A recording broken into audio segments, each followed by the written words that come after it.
Ya, pemirsa TVRI dimanapun kita berada, salam hormat kami, salam takjim kami. Tentu kami mendoakan kepada pemirsa kami, yaitu dalam keadaan sehat walafiat dimanapun kita berada. Itulah doa kami dari TVRI Sumatera Utara. Hari ini kita bertemu dalam satu bingkai yang namanya Markombur.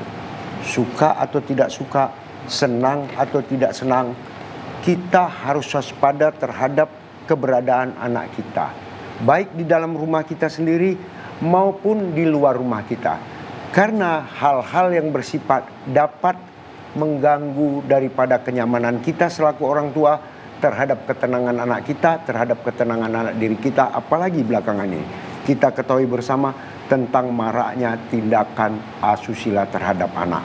Maka tema kita hari ini yaitu perlindungan dari tindakan asusila terhadap anak. Tentu di dalam kapasitas ini kami juga mengajak pemirsa TVRI dimanapun berada untuk berdialog interaktif kita melalui telepon interaktif kami ke 0811 6100386 ke 0811 6100386. Jangan lupa mari kita berdialog.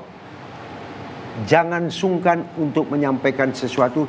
Kalau bapak ibu ragu mungkin anak menjadi korban, rahasiakan nama anaknya, rahasiakan diri bapak ibu, minta nomor HP kami akan memberikan perlindungan. Karena di sini hari ini kami hadirkan pakar-pakarnya ini yang memang betul-betul peduli dan tetap melindungi anak-anak dalam bermasalah, apalagi dalam tindakan perlakuan asusila. Ya. Tentu saya tidak sendiri. Yang jelasnya saya hari ini, kalau Tuhan katakan Tuhan tetap si batang kati, tentu pula saya tidak sendiri. Saya didampingi seorang puan-puan, sudahlah elok berbicara, orang yang menggelitik hati. Siapa dia? Yaitu Gina Febiona. Wah, terima kasih Bang Munir. Pantunnya hari ini luar biasa juga ya. Seperti biasa pantunnya nggak pernah habis ya Bang Munir. Saya harus belajar supaya nanti bisa berbalas pantun. Amin ya robbal alamin, insyaallah. Oke, baik pemirsa, selamat datang di Markombur. Luar biasa ketemu lagi bareng kita berdua di sore hari ini. Dan tadi sudah dibahas sedikit sama Bang Munir, kita akan bahas sesuatu yang sangat krusial pemirsa.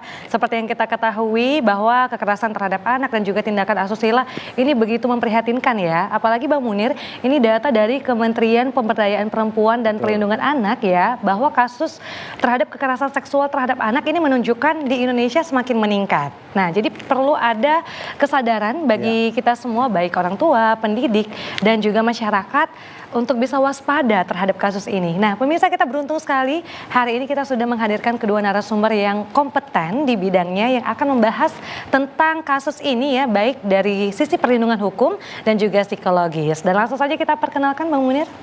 Iya, tentu hadir bersama kita. Ini merupakan advokat Pusat Kajian Perlindungan Anak bersama Abang Daranap H. Sitanggang SH Magister Hukum. Selamat datang Abang Daku. Selamat sore Pak. Ini luar biasa, tahu kalau ketam katakan ketam tetak sebut batang gelaga.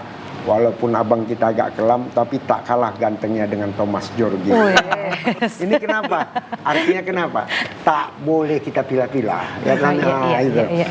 Kemudian psikolog kita ini luar biasa karena kenapa? Nggak bosan-bosan bersama kami. Karena kenapa? Kami juga tidak bosan dan senang hati tetap menerima kakak kami ini. Kakak Monica Beru Ginting. Jadi terpaksa aku buat Beru ya. Karena di dalam adat Karo Beru ya. Beru Ginting, MPSI, psikolog CHA. Ini luar biasa, selamat datang. Selamat, terima kasih Bang Munir, terima kasih. Inilah kalau diperah batang diperah, jangan tetap dimakan pakai es. Cakep. Walaupun pakai warna baju berbunga berdasarkan merah, semoga kita doakan bukan tim sukses kan. Ini detik-detik mau pilkada ya, jadi agak deg-degan ya. Ket kan. Oke, luar biasa, kabar baik ya Kak Monica? Luar biasa. Luar biasa. Bang Ranap gimana kabarnya, baik ya? Kabar baik Kak. Kabar baik, luar biasa ya. Ini kita bahas sesuatu yang penting, namun agak sedikit sedih sih, miris memang ya kalau bahas-bahas soal ini ya. Karena memang kemarin juga ada sesuatu yang viral banget Bang di sosial media.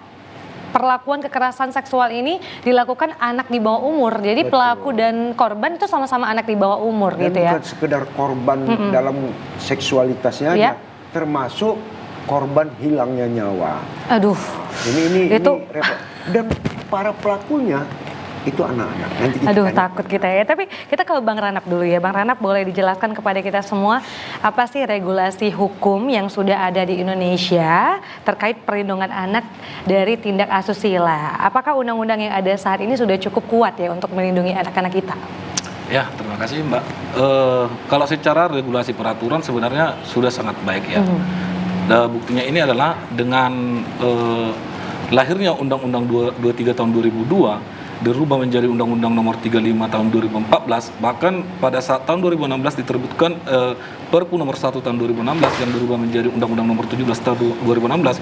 Nah, disinilah dia mengakomodir kepentingan hak-hak korban, khususnya korban kekerasan seksual. Ya.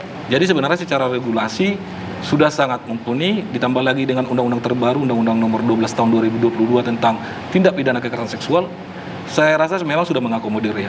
Hanya saja mungkin dalam prakteknya tidak belum berjalan sempurna. Kira-kira seperti itu, Mbak. Iya. Nah, kita sendiri tahu artinya kan perlindungan terhadap korban, keadilan terhadap korban. Sekarang gini, ada satu kasus, saya buka aja kepada Iya. tentang beberapa, nggak usah kita sebut daerahnya ya. Artinya kasus ini real dan sekarang menjadi viral. Iya. Artinya kenapa? Pelakunya itu anak-anak.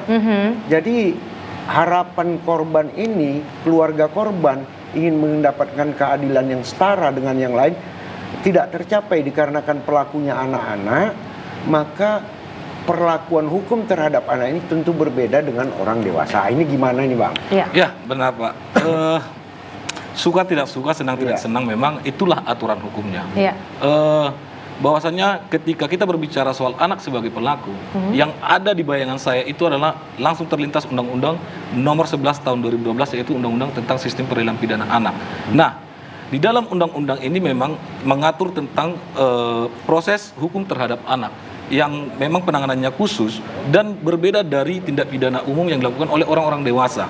Seperti tadi yang disampaikan, belakangan ini banyak kasus yang mungkin viral Ya. dan terjadi kepada anak korban dan pelakunya anak. Nah, dari sisi keadilan bagi korban tentu harus kita lihat. Tapi dari undang-undang kita sendiri dibentengi oleh Undang-Undang Nomor 11 tahun 2012 ini, khususnya pelaku anak, apalagi dengan usia pelaku yang masih di bawah 14 tahun, ini yang menjadi kendala. Artinya tidak bisa dilakukan penahanan. Jadi di kalangan masyarakat ini menjadi perdebatan dan menjadi pro kontra. Nah, Iya. sekarang apakah keadilan itu keadilan itu diberikan kepada korban dalam soal konteks undang-undang ini? Seharusnya iya. Iya. Karena seperti tadi di awal sudah ada undang-undang yang untuk mengakomodir kepentingan korban. Hanya saja memang dengan Undang-Undang 11 tahun 2012 ini proses hukum terhadap anak itu pasti jauh berbeda. Nah, ini Jauh lebih ringan gitu ya. Iya, ringan karena gini, di Undang-Undang Nomor 11 tahun 2012 itu ancaman maksimal itu adalah separuh dari orang dewasa. Berapa tahun? Kalau untuk maksimal terhadap anak itu adalah 10 tahun. Bahkan untuk anak tidak boleh dilakukan pidana mati ataupun seumur hidup. Itu sudah jelas aturan perundang-undangan. Bahkan untuk anak 14 tahun, di bawah 14 tahun yang diduga melakukan tindak pidana, tidak boleh dilakukan penahanan. Seperti yang Di kasus bawah 14 Betul, tahun tidak betul. boleh Ya, dilakukan penahanan. Tidak boleh dilakukan penahanan. Jadi apa ya bentuk hukum yang dilakukan untuk anak di bawah umur? Nah, sebenarnya soal hukuman yang diterapkan kepada anak, ya kita tahu sendiri di dalam Undang-Undang Sistem Peradilan Pidana Anak itu ada 5 pokok pidana yang diberikan terhadap anak. Memang untuk pidana penjara itu adalah berada di paling bawah. Boleh juga tindakan rehabilitasi atau pelatihan kerja di lembaga sosial yang milik pemerintah daerah ataupun pemerintah pusat. Nah, itu sebagai bentuk ganjaran hukuman terhadap anak tadi yang diduga melakukan tindak pidana yang masih di bawah usia 14 tahun itu. Jadi ini kan udah jelas ya. Artinya secara garisan undang-undang udah oke. Oke. Tapi kembali kita secara psikologi bagaimana? Yes. Nah, karena kenapa? Kalau kita mau jujur, bagi keluarga korban ini kan sangat menyakitkan. Udahlah, anaknya korban, bukan sekedar susilanya aja, tapi korban nyawa. Ya. Nah, jadi dia ingin mendapatkan keadilan karena ada Undang-Undang 11, kan gitu kan, menjadi hak dia untuk mendapatkan keadilan rasanya bagi keluarga korban tidak pas. Ini gimana Bu Monica secara psikologi? Dan bagaimana pula bagi anak pelaku atau bagi para pelaku yang anak-anak kalau seandainya dilakukan rehabilitasi dan sebagainya, apakah tidak mempengaruhi psikologi anak? Mungkin ke dampak korban dulu ya. Iya. Psikologis Jadi korban kita- seperti apa nih, Mbak Monica? Kalau kita sudah berbicara tentang kekerasan seksual, Wah. Kak Seto pernah bilang, seorang pelaku yang melakukan kejahatan seksual terhadap anak, itu lebih baik anaknya dibunuh. Mungkin perkataan itu sangat kontroversial, tapi kalau kita pikirkan kembali Bang Munir, ketika dia sudah mengalami pelecehan seksual, luka pada fisik bisa sembuh dalam beberapa bulan atau Betul. beberapa tahun. Ya. Tapi luka pada Psikologis. mentalnya, psikologisnya itu akan sangat berdampak sampai seumur hidup. Ketakutan, trauma, rasa malu itu pasti akan selalu menghantui seorang anak sampai dia nanti dewasa, bahkan sampai dia bawa sampai dia usia tua, bahwa dia punya pengalaman yang sangat Tidak mengenakan tidak ya. mengenakan. Itu makanya mungkin tercetuslah apa yang dikatakan Kak Seto, ketika anak mengalami pelecehan seksual mending bunuh aja. Begitu. Kalau dia sudah bunuh, selesai.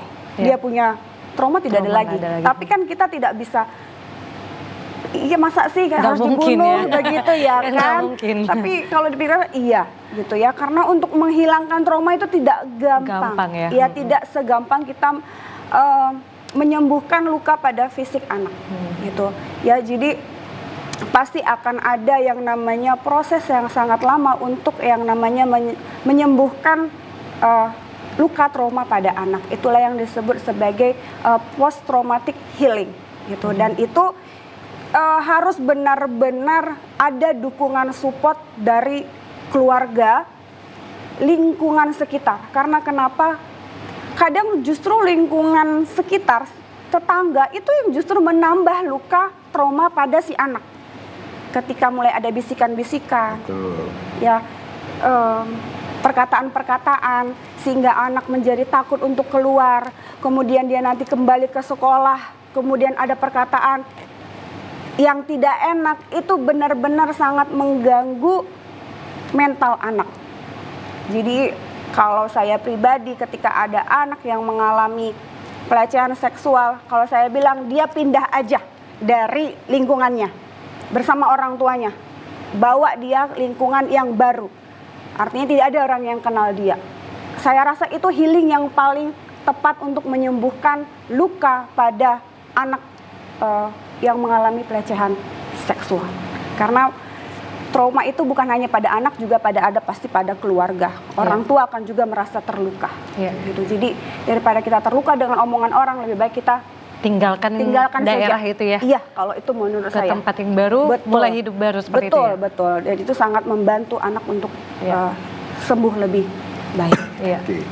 Jadi kepada pemirsa TVRI dimanapun berada ya, sekedar kita ingatkan, kalau ada jiran tetangga kita korban atas susila, saya sarankan, mari kita backup, mari kita lindungi.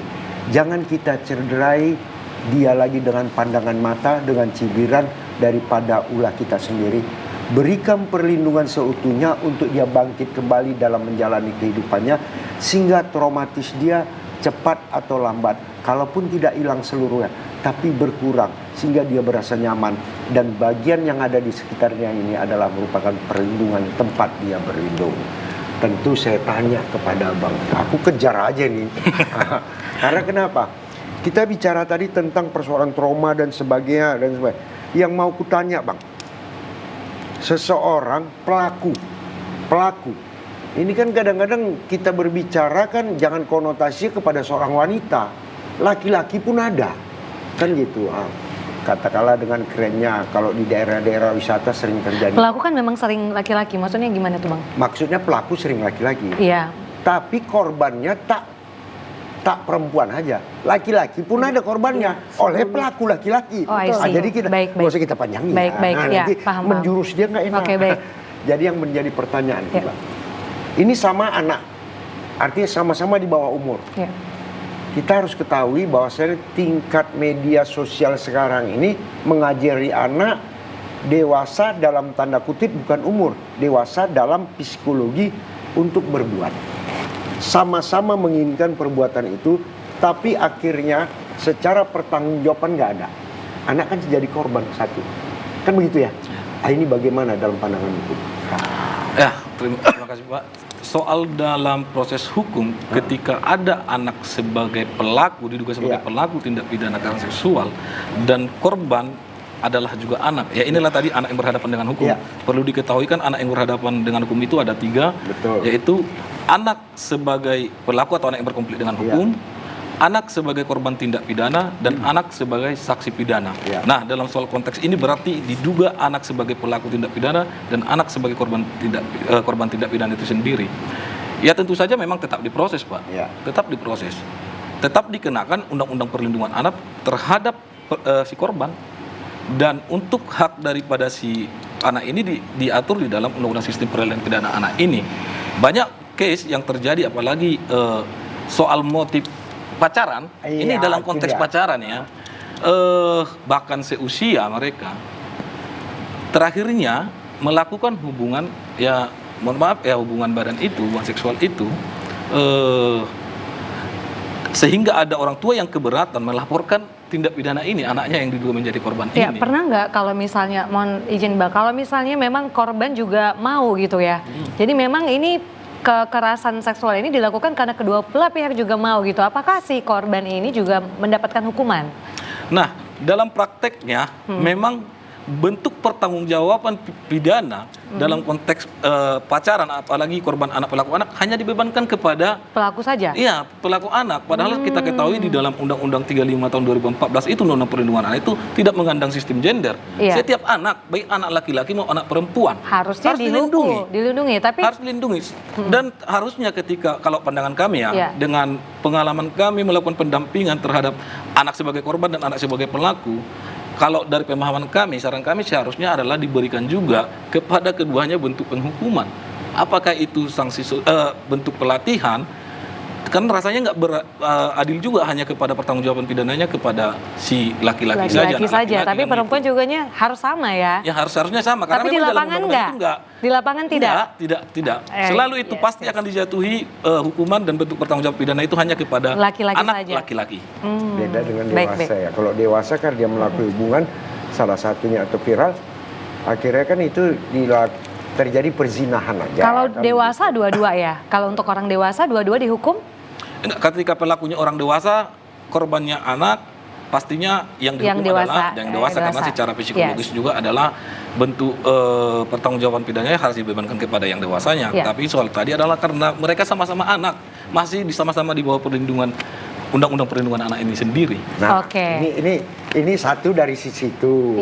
Sisi lain, biasanya kan persoalan ini adalah ranahnya, kalaupun dalam hukum adalah delik aduan, kan gitu kan. Delik aduan, kebanyakan delik aduan ya Bang ya, kita. Bagaimana terjadi satu tindakan tapi tak ada yang mengadu, tak ada yang merasa keberatan. Ini kita akan kembali. Apakah perlu diambil tindakan hukum? Nah, ini kan kita kembali.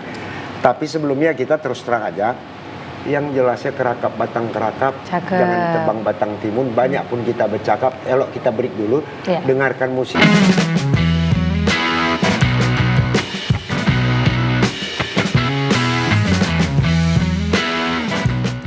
Ya, pemirsa TVRI dimanapun kita berada, tetap doa kami semoga pemirsa yang kami sayang dan kami cintai dalam keadaan sehat walafiat.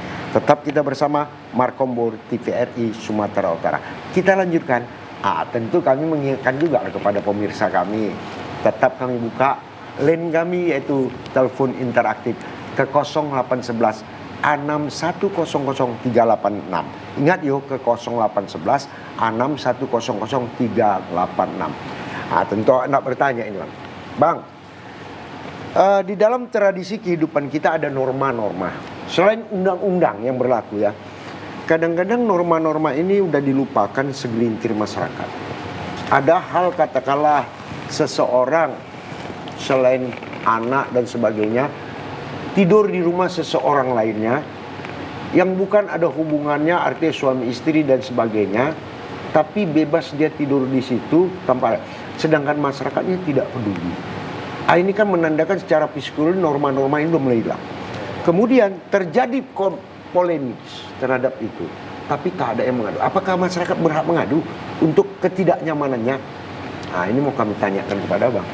Ya, terkait dengan case yang seperti itu memang mungkin banyak juga ya terjadi di masyarakat. Dalam hal ini memang masyarakat mengalami keresahan atau kenyamanannya merasa terusik ya.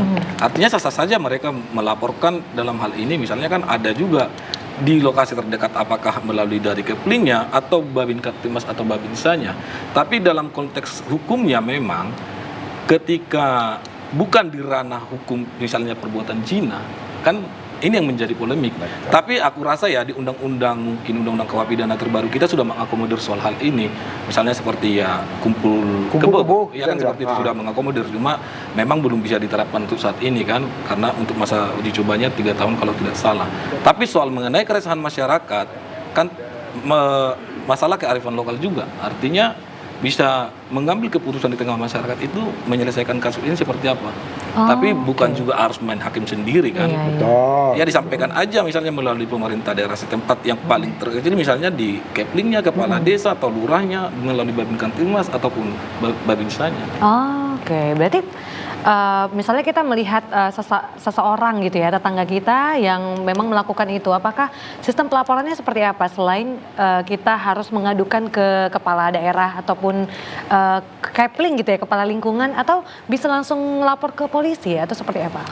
Kalau dalam konteks untuk kekerasan seksual mungkin ditemukan di tengah-tengah masyarakat, apalagi adalah korbannya anak, masyarakat sekarang sudah gampang saja sih mengakses untuk pelaporan.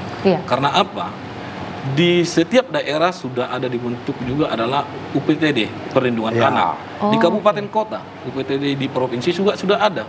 Jadi bukan di level atas lagi di kementerian kan gitu. Bahkan kita juga ada di perlindungan anak, pusat kajian perlindungan anak berhak juga untuk mendampingi itu anak-anak tersebut atau korban-korban itu. Jadi jelas kami pikir artinya kenapa kalau kita mau fair, mau bicara apa adanya, artinya kita harapkan juga lah masyarakat peduli. Karena kenapa? Tanpa rasa peduli kita, artinya yang hal-hal yang secara normatif agama maupun kearifan lokal yang dinyatakan tabu tidak semenang-menang berkeliaran di tengah lingkungan kita. Itu harus kita jaga terus. Jadi sehingga budaya kita, norma kita sebagai masyarakat yang peduli tetap terjaga dengan baik. Yes, betul. Tapi aku mau tanya juga nih, saya mau tanya sama Mbak Monika. Mbak Monika, sebenarnya penyebabnya apa sih? Apakah memang masyarakat yang kurang aware gitu ya untuk menjaga anak-anak? Atau apa penyebab terjadinya tindakan asusila ini terhadap anak? Kalau kita berbicara tentang penyebab sebenarnya banyak gitu ya Mbak Lina. Hanya saja kita lebih kerucutkan lagi, ada beberapa penyebab yang paling besar kenapa terjadi yang namanya kasus-kasus pelecehan seksual pada anak. Yang pertama itu adalah kurangnya pengawasan dari orang tua. Gitu ya. Ya, kita akui memang orang tua tidak bisa mengawasi anak 24 jam.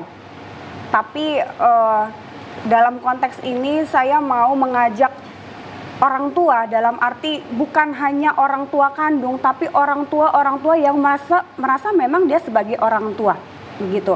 Artinya kalau memang misalnya ada tetangga kita yang memang orang tuanya harus bekerja dan anak-anaknya harus tinggal di rumah, apa salahnya kita ikut mengawasi anak yang ada di dalam rumah, begitu. Jadi saya rasa kita memang betul seperti Bang Munir bilang, yuk kita lebih lagi aware terhadap lingkungan kita gitu. Seandainya itu pun bukan anak kandung kita, apa salahnya kita juga ikut mengawasi yang memang anak-anak yang ada di lingkungan kita. Kalau memang kita merasa ada sesuatu yang mengganjal, yang sudah tidak lagi sesuai dengan norma, apa salahnya kita ikut proaktif mungkin menegur di awal ya, seperti misalnya kalau kita lihat ada anak gadis yang belum pulang dari rumahnya, kita lihat di rumah si laki-laki gitu ya, apa salahnya pulanglah karena udah sore nih, kayak mana nanti mamamu di rumah ya. Mungkin itulah yang sangat berkurang untuk saat ini gitu. Mungkin sekarang merasa udahlah itu urusan orang itu gitu. Banyak sekali sekarang saya lihat tetangga, kita lihat ya kurang lebih dia tahu di situ rumah itu adalah kumpul kebo, tapi nggak urusanku masa bodoh gitu ya. Kemudian yang kedua adalah pengaruh internet, gadget, media sosial yang begitu lekat, begitu dekat dengan anak-anak sehingga akses untuk masuk ke dalam situs-situs porno itu semakin mudah, semakin gampang. Bahkan kalau kita bilang sensor, hampir tidak ada lagi sensor yang bisa kita lihat ada di media sosial. Anak-anak, orang dewasa begitu mudah untuk mengakses yang namanya video-video yang memang tidak layak untuk ditonton, begitu. Ya, jadi saya rasa dalam secara psikologis itulah yang itu aja dulu kita terapkan gitu, pengawasan dari orang tua dan pengawasan terhadap penggunaan gadget terhadap anak gitu ya. Betul, karena kita nggak bisa melarang anak untuk pegang handphone ya, karena saya rasa kayaknya handphone itu sudah menjadi kebutuhan primer dalam kehidupan anak-anak gitu ya. Jadi kitalah sebagai orang tua yang memang harus lebih aktif lagi gitu ya. Bukan sebagai orang tua kandung saya, tapi sebagai orang tua. Gitu. Baik Mbak, tadi kan pasti pengawasan itu penting. Namun kadang untuk si korban sendiri ya pasti ada rasa takut ataupun trauma untuk bisa melaporkan ya kejadian itu gitu ya. Kira-kira apa aja sih tanda-tanda atau gejala ya dari kekerasan seksual yang terjadi pada anak? Jadi supaya kita sebagai orang tua atau pendidik juga tahu ini anaknya sepertinya terkena nih ataupun menjadi korban seperti apa? Tanda atau ciri umum yang paling mudah kita lihat pada anak korban pelecehan ataupun kekerasan seksual adalah dia menjadi pemurung, ya, lebih banyak diam, jadi mudah takut untuk berhadapan dengan orang, kemudian dia sering mimpi buruk, ya, itu pasti akan kelihatan dari gelisah untuk tidur, kemudian yang ketiga dia jadi malas sekolah. Ya, malas sekolah, atau kalau dia tidak malas sekolah itu biasanya nilai akademisnya akan menurun, begitu ya. Kemudian kalau yang namanya anak-anak kalau udah umur 13 tahun dia sudah tidur sendiri, ini dia mulai takut untuk tidur sendiri. Dan coba perhatikan ada anak yang nanti dia ngompol lagi, gitu. Itu adalah ciri yang paling khas pada anak yang sudah mengalami yang namanya pelecehan seksual. Jadi yang jelasnya ini kan tanda-tanda ya. Jadi kepada pemirsa TVRI dimanapun kita berada, saya berharap selain kita melakukan pengawasan, suka tidak suka, bukan orang tua kandung aja, tapi selakunya kita orang tua, kalau ada hal-hal yang tidak sesuai dengan norma-norma di lingkungan kita, wajib kita melarangnya, wajib kita mengingatkannya. Kepada orang tua juga, orang tua kandung, jangan biarkan anak kita khususnya perempuan pakai pakaian minim. Itu memancing. Ya, kalau udah kejadian baru awak mencak-mencak, tapi dari awal awak berikan kesempatan pakaian yang nggak seronok. Tapi memang iya, pakaian yang tak seronok itu juga menjadi pemicu adanya kekerasan seksual, Mbak Monica.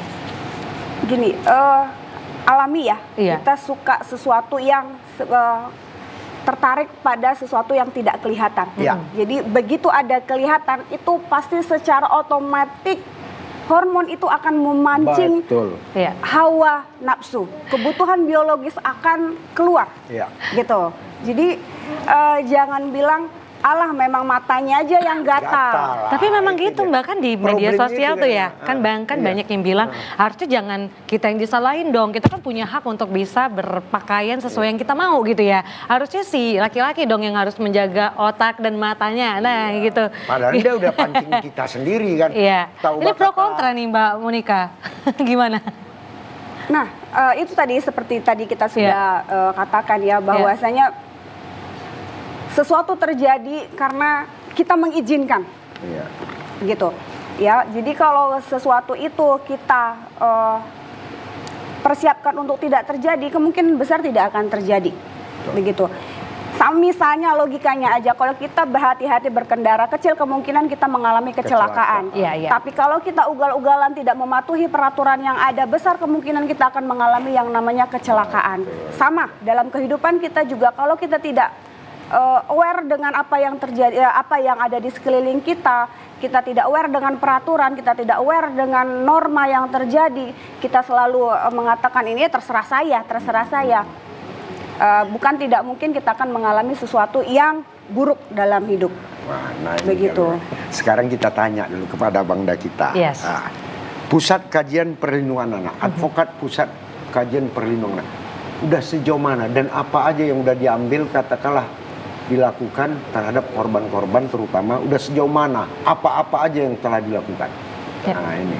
Ya, kalau dari kami sendiri dari PKPA, tentunya kalau kita misalnya menemukan kasus atau mungkin baik rujukan atau datang sendiri kepada kita, tentu yang pertama adalah yang kita lihat, karena kebetulan kita juga punya konselor, Ya. dilihat dari pertama adalah psikologis dia.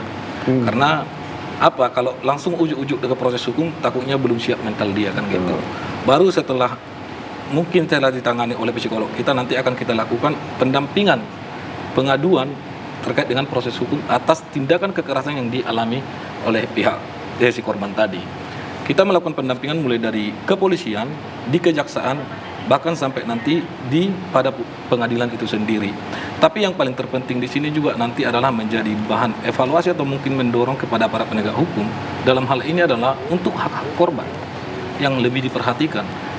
Misalnya soal hak psikologis dia tadi, hak pendampingan dia, yang terpenting juga adalah hak restitusi bagi si korban. Karena apa? Dalam Undang-Undang Perlindungan Anak, Undang-Undang Kekerasan Seksual, Undang-Undang Tidak Pidana Perdagangan Orang, hak restitusi ini jelas harus diberikan kepada anak korban ataupun keluarga korban yang dibebankan kepada si pelaku. Nah, ini yang sering juga dan bahkan hampir tidak pernah, sangat jarang lah dimuat dalam hal berita acara di kepolisian ataupun nanti di pengadilan sendiri menjadi bagian daripada hak korban. Jadi sedikitnya adalah untuk memberikan efek jera kepada pelaku. Selain dari hukuman badan, hukuman pidana itu harus diberikan juga adalah ganti rugi itu kepada si yang dibayarkan oleh si pihak pelaku kepada korban. Iya, tapi luar biasa dari Oke. mindset abang kita ini berharap kepada katakanlah aparat hukum yang menangani itu, baik itu kepolisian, kejaksaan ataupun vonis yang berlaku. Ya kalau dia layak untuk dihukum berat, kenapa kita harus menghukumnya ringan? Kan begitu ya Bang ya? Ya benar. Betul ya? Ya betul, apalagi dengan Undang-Undang 17 tahun 2016 ini, bahwasannya ancaman pidananya kan sekarang justru sangat berat. Ya, betul. Bahkan di pasal 81 ayat 5 itu ancaman terberatnya adalah pidana mati. Betul. Tapi kenapa Seumur tidak hidup. memberikan efek jera gitu di masyarakat? Nah nanti Tapi- boleh dijawab ya. Iya, nanti kita jawab. Yes. Kenapa tidak bisa membuat efek jerah? Iya, Itu nanti oke. Bang. Baiklah pemirsa TVRI dimanapun kita berada, tentu kita ingin tahu berkupas-kupas gali-gali. Yang jelasnya kelat si batang kelat tetak si batang ditangkap orang si burung gelati. Istirahat dulu kita istirahat. Elok kita mainkan musik.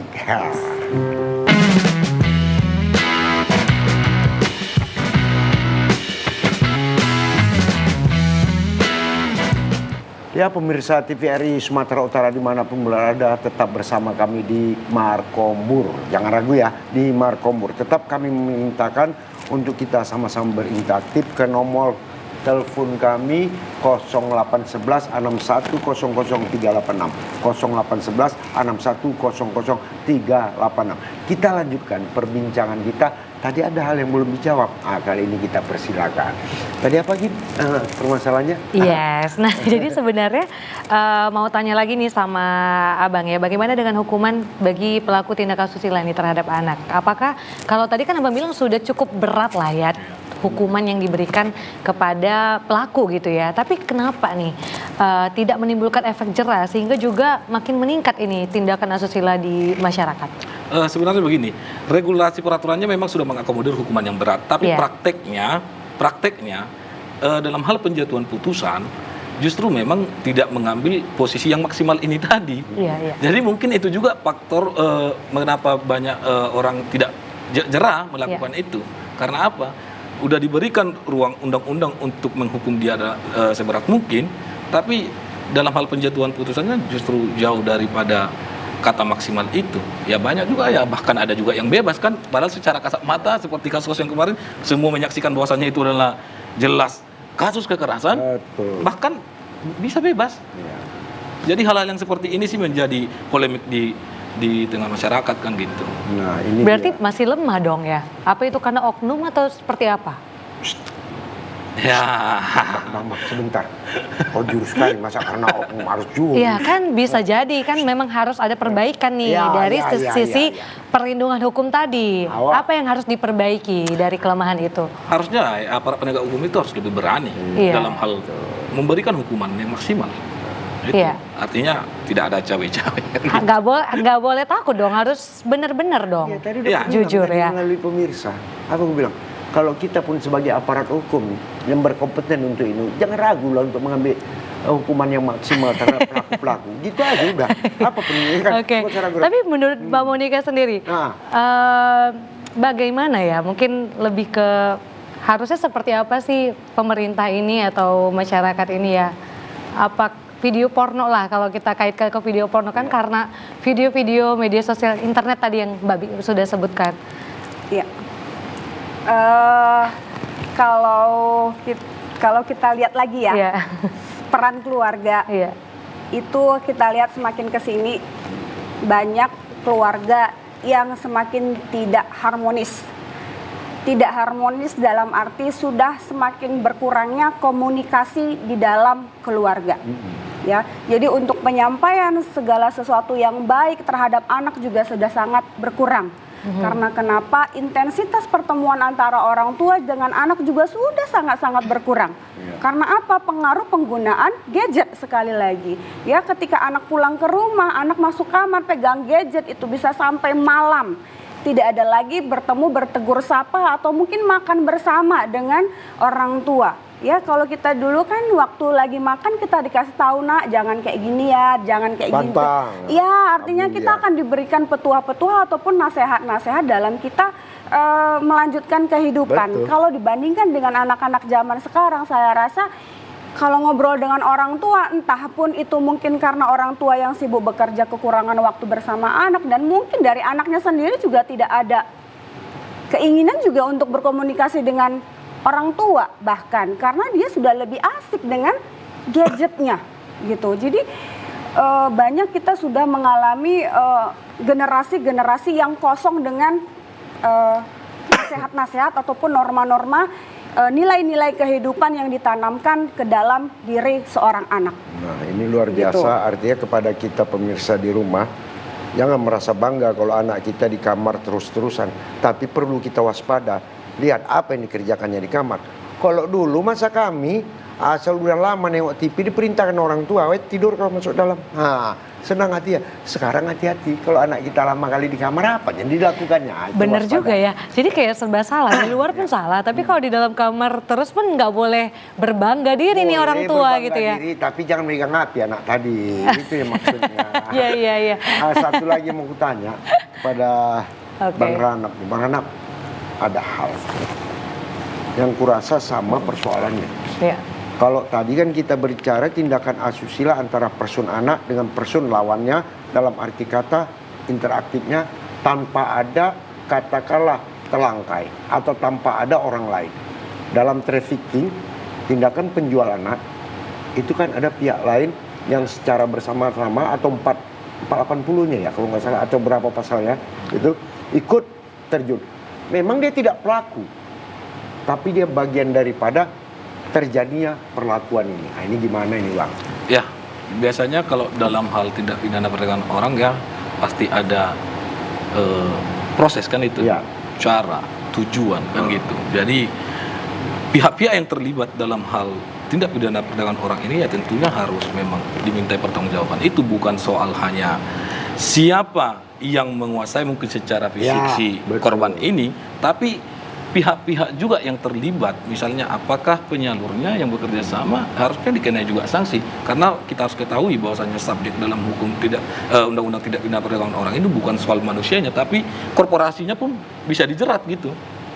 Nah, faktanya memang dalam hal proses penegakan hukumnya, dalam hal menjerat misalnya orang-orang yang mungkin ataupun pihak-pihak yang lain yang mungkin membantu terjadinya tindak pidana ini sangat-sangat jarang memang diminta pertanggungjawabannya seperti korporasi itu tadi. Nah, itu satu. Yang kedua Bang, ini yang realita terjadi kita dalam tugas. Kadang-kadang kan persoalan yang paling sederhana Yang terlibat ini pelakunya adalah anak tanda kutip.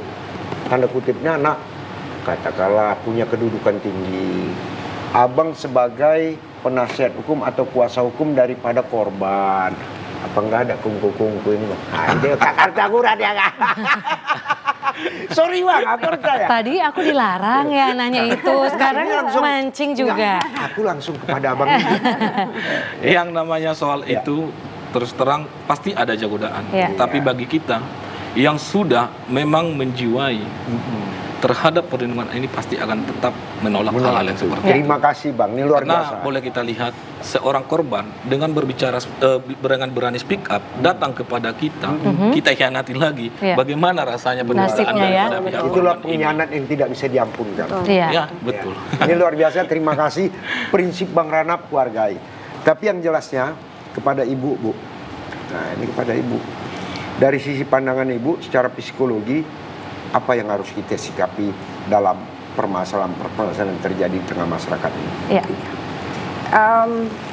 Saya juga sebagai dosen banyak memberikan sejak 2015 kepada mahasiswa untuk proaktif dalam pencegahan pelecehan seksual pada anak. Jadi saya kasih tugas mereka ke lapangan, ke sekolah-sekolah untuk melakukan sebuah sexual education kepada anak-anak SD dengan cara yang sangat ringan gitu.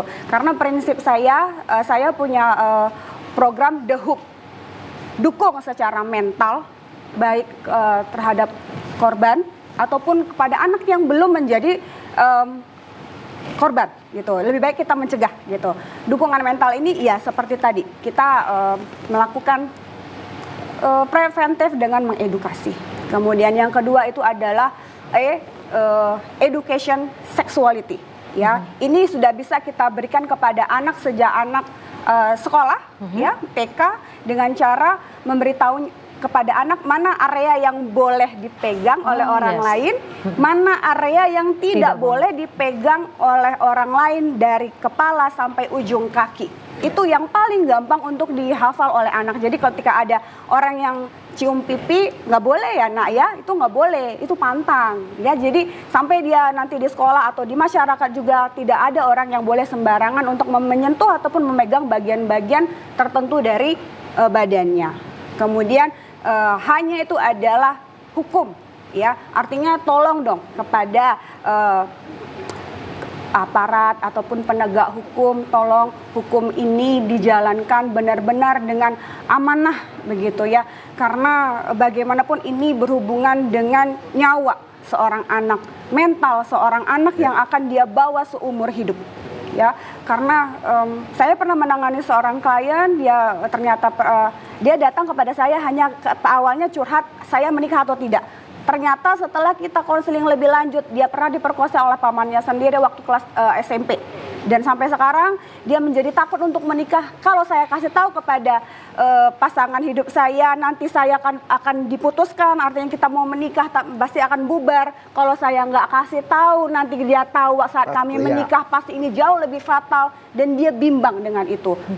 Bagaimana terjadi kebimbangan itu? Karena di awal dia mengalami yang namanya pelecehan seksual. Gitu. Kemudian yang terakhir, P itu adalah pengawasan dari orang tua. Ya, di sini saya bilang bukan orang tua secara kandung saja, tapi kitalah sebagai orang tua yang membantu orang tua yang bekerja, yang harus meninggalkan anak di rumah. Kalau memang kita punya tetangga yang kita tahu harus bekerja di luar, meninggalkan anak, tidak ada salahnya kita ikut mengawasi. Betul. Walaupun kita hanya sekedar tahu dia ada di rumah atau tidak, atau dan lain sebagainya.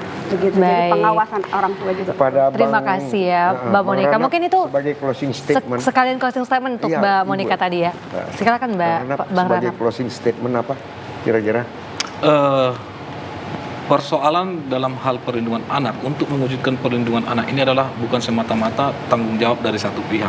Betul. Jelas di dalam undang-undang itu adalah yang bertanggung jawab dalam mewujudkan perlindungan anak itu membebankan kepada pemerintah, negara, pemerintah pusat atau pemerintah daerah, terlebih orang tua maupun masyarakat. Jadi bukan hanya segelintir orang atau satu pihak saja dalam hal mewujudkan perlindungan anak itu. Itu kira-kira Pak. Ya. Kayaknya mesti diberlakukan lagi ya pos kamling Pak. Jadi malam-malam Oke. berlakukan lagi jam malam terutama kepada anak-anak di bawah 17 tahun. Jadi kalau ada anak-anak yang berkeliaran di lingkungan kita di atas jam 10 kayaknya mesti Disuruh pulang ya? dikasih warning gitu. Kalau sampai 3 kali kayak gini kamu nanti kena hukuman. Mungkin seperti itu. Balik ke zaman dulu tuh diberlakukan lebih betul, baik. pos kamling. Norma masyarakat. Betul Iya. adanya Jadi- partisipasi masyarakat. Betul. Jadi yang Yes. jelasnya pemirsa TVRI Sumatera Utara dimanapun berada, satu saya ingatkan dalam 3 poin. Pertama, awasi anak kita, awasi jam keberadaan anak kita. Kalau sudah lewat jam 10, cari anak kita, jangan tidak dicari. Apalagi kita punya anak perempuan. Yes. Kemudian yang lainnya, yang kedua, apapun yang ada di rumah tetangga kita, tanda kutip, terutama adalah anak-anak yang ditinggalkan, itu merupakan pengawasan dan tanggung jawab kita bersama. Iya. Betul. Tidak orang tuanya.